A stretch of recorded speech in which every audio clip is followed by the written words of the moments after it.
Hey friends, this is the Mrs. Volpe from Our Half Acre Homestead. Well, potatoes were on sale and we got the last two 10-pound bags. So we're canning them. Let's get started.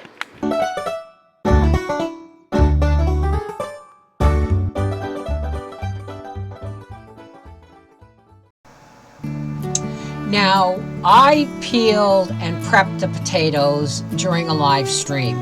Unfortunately, when I went to lift the second bag, the bottom fell out of it because there was a few rotten potatoes in the bottom.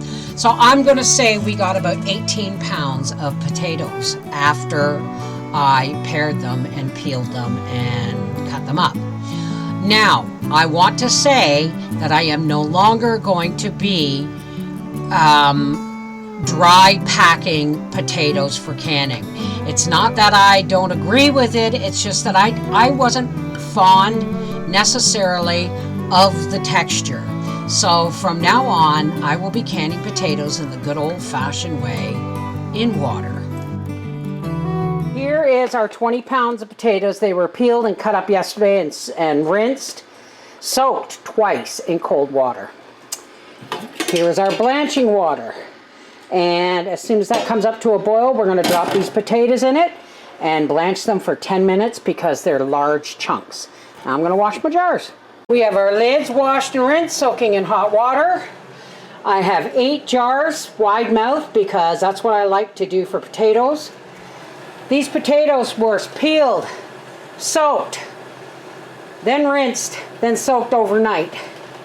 And as soon as this water's ready, we're going to blanch them for 10 minutes. Okay, our water is now boiling.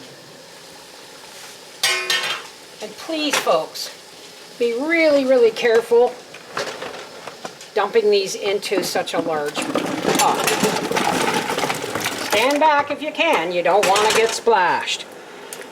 All right, now we're going to set the timer for 10 minutes. They're going to blanch in here for 10 minutes. If these were small cubes, it'd only be 2 minutes.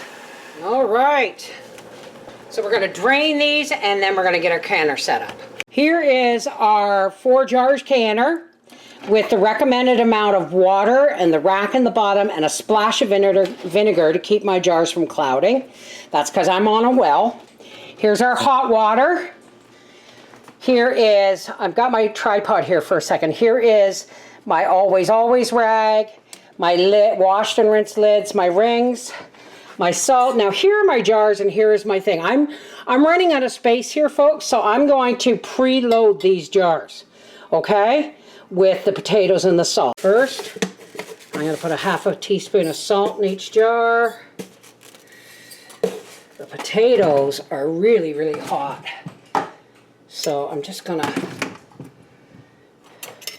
Some of them are too big for the neck of the funnel. That's why I'm using large mouth or wide mouth masons.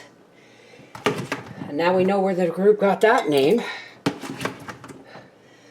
To 1 inch from the top. Shake them down. You might get, more in there. You just don't want them up against the lid. So if you give them a shake down, they do fine. Our salt's already in there. Right to an inch from the top. Always. Let's get that piece of potato skin out of there. I don't know how that ended up in there. Make sure there's no air around. People ask why it's so important or why air siphons from their jars. If you don't properly get all the air out from under the jar, when it goes under pressure, cooking, it pushes the air out so fast that if there's air on the bottom of the jar, it will push water out with it too. That's why we always debubble. Always wipe your rims with a clean damp paper towel or cloth. And as soon as I get this canner full, I will be back. Here's our 7 largemouth quarts. Putting our lid on. Soon as this comes to a steady stream of steam, I will set my timer for 10 minutes. In the meantime, I have another canner to start. Okay, we're venting a steady stream of steam. Now we're going to set our timer for 10 minutes and let it vent. Always vent your canner. If you don't take this pushes the air out of your canner.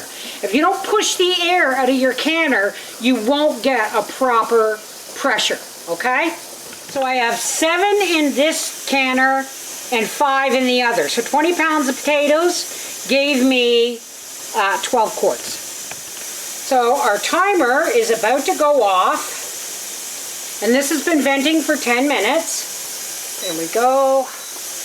And we're going to put our 10-pound weight on. Now please, folks, as soon as this gives us our first vigorous jiggle, we're going to start our timer. It's 35 minutes for pints, 40 minutes for quarts at 10 pounds pressure. Now please check your manufacturer's directions. If you live 1,000 feet or more above sea level, your gauge weight and your processing times may be different from mine, okay? Okay, we're at 10 pounds pressure and my rocker is rocking and my timer has been set for 40 minutes. This is just starting to spout steam, but it's not steady. Just steam coming out doesn't mean anything. It has to be like a pressurized, steady stream of steam. So we'll get there with this one. Our timer has gone off on the big canner, and we've just set our timer on our little canner. Everything is coming up roses. Now folks, remember, let this cool naturally. Do not try and depressurize it by removing the weight. Don't jiggle the weight. And for God's sake, don't try and take the lid off until the canner is cool enough that you can put your hands on the side comfortably for 5 full seconds. Okay? This is off. The timer's on for that one. 12 quarts of potatoes. Yes! And there it is. 12 luscious jars of pecan potatoes. I may have only got 20 pounds, and I may have lost a couple of pounds to rotten potatoes, But that's not a bad day's work. this is the Mrs. Wolfie from Our Half Acre Homestead saying if you see something on sale and you can afford to get it and can it, do so. Keep squeezing that quarter. Times don't seem to be getting any better, do they? But we can do better. Take care, God bless.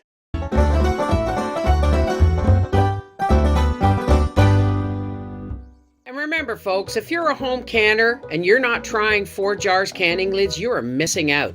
These are heavier than any other disposable lid on the market. They are a U.S. company, and if you order over $100, your shipping is free.